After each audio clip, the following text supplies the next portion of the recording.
Hello, my name is Mark Helm. I'm the author of Creating Wealth Through Self-Storage, and I'm the creator of the Self-Storage Quick Start Academy. Some of the classes that you'll find there at the Quick Start Academy are how to buy your first self-storage facility, and how to build your first self-storage facility is being released very soon. Go to quickstartacademy.com or selfstoragequickstartacademy.com and see if those courses could support you and where you are in the self-storage business. And today I want to continue the conversation we had last week. Last week we talked about a few things that as an owner-operator you can keep your eye on. One of those things was physical occupancy compared to economic occupancy. And to continue that, one of the biggest aspects of a self-storage facility that has an impact on the difference between physical occupancy and economic occupancy is the accounts receivable. I keep my eye on that every single day. Now, it's not the only thing that impacts that, but it probably has the greatest impact on the difference between physical occupancy and economic occupancy. And if you're not sure what I'm talking about, go to last week's episode. But it also has a real impact on the integrity of the cash flow of the facility. Fortunately, our managers have that skill set. It's not one that I have, but I'll talk about what it is. But first, let's talk about the what, and then we'll talk about the how. What we're talking about, and then what's required and how to do it. So first of all, here is the close from the facility we talked about last week. Same facility, same day. Here's the accounts receivable. Now, I don't pay a lot of attention to what's in the 0 to 10 day column. In fact, I like to see money in the 0 to 10 day column. It's unusual when there isn't any like this, but I like to see money there. Why? Because that's where I get my late fees. Now, I don't feel bad about charging late fees, and let me tell you why. We have a guaranteed no late fee program. If I can charge your debit card or your credit card automatically on the day that your rent is due, you will never have a late fee. We give that option to every single customer. If they choose not to do it and they end up with a late fee, I don't feel bad about it. To a large degree, the success of your facility can be directly correlated to how many of your customers are on direct payments. In this particular facility, we have 42% of our customers are on direct billing. By the third of the month, I usually have 50 to 55% of the total rent for that month on by the third.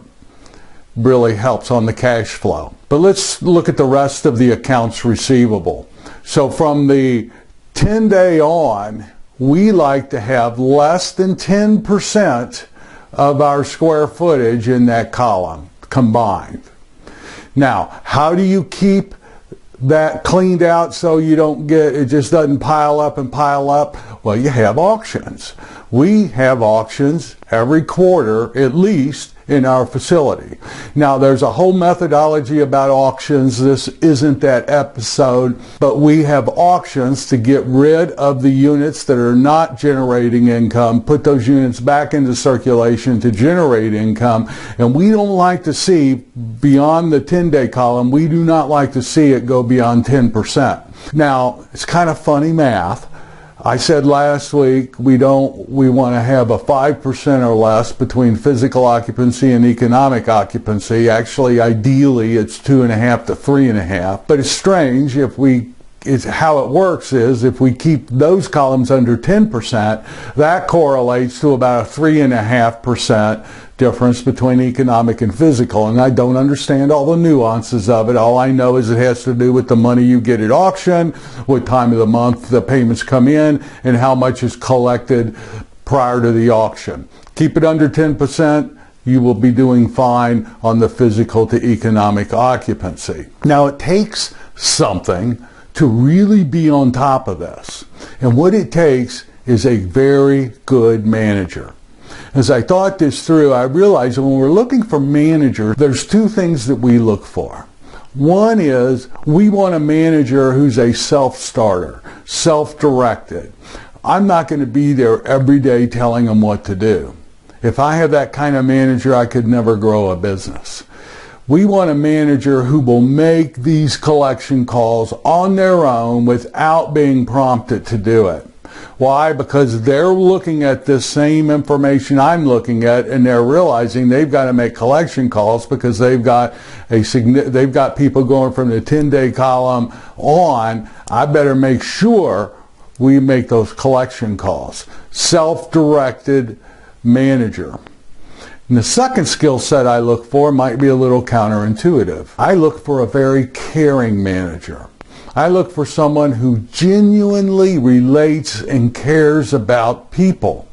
Now, you might think that's an unusual skill set to have for successful collections, but it's critical. It's absolutely critical. If our managers have genuine, authentic, caring relationships with our customers. See, our customers come to us the majority of the time in transition. That's what our products provides. It provides a service for people who are in transition. And not all transitions are good. And if you have a manager who genuinely can get in the world of the customer, genuinely talk and relate to the customer feels heard. I have seen customers run to answer the collection calls from our managers because they like being in communication with them. Believe me, if a customer's tight on money, they will make dang sure that our managers get the money before someone else will get the money. Why? Because they have a real relationship with our managers and our managers care.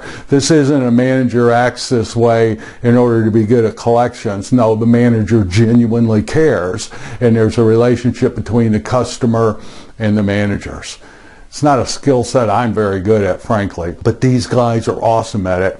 In fact, we did an exercise last year in the third quarter of our company trying to define what the culture is so that we can know in the future hires what the culture is people are coming into and what we should be looking for in a manager. And almost to the person, what the manager said, it's a very caring environment. I can't train that. You can't train that.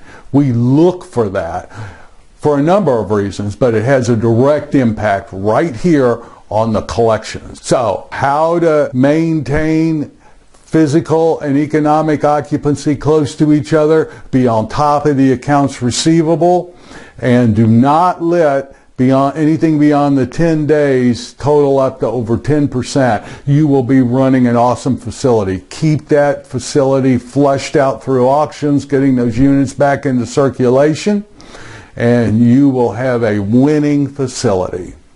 So my name is Mark Helm. I'm the author of Creating Wealth Through Self-Storage, and I'm the creator of the Storage World Analyzer. It is an awesome financial analysis software tool for the self-storage industry.